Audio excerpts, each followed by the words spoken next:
هل أتى على الإنسان حين من الدهر لم يكن شيئا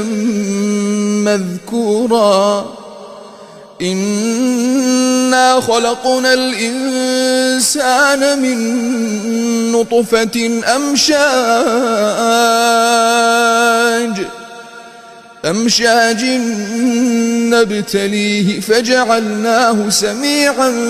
بصيرا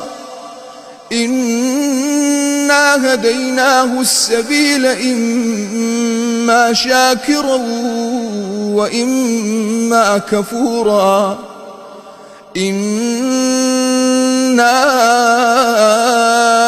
أعتدنا للكافرين سلاسل وأغلالا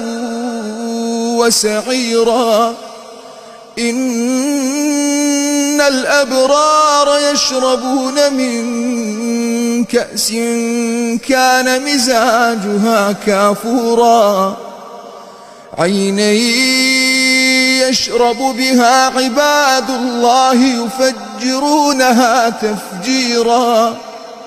يوفون بالنذر ويخافون يوما كان شره مستطيرا ويطعمون الطعام على حبه مسكينا ويتيما وأسيرا إنما نطعمكم لوجه الله لا نريد منكم جزاء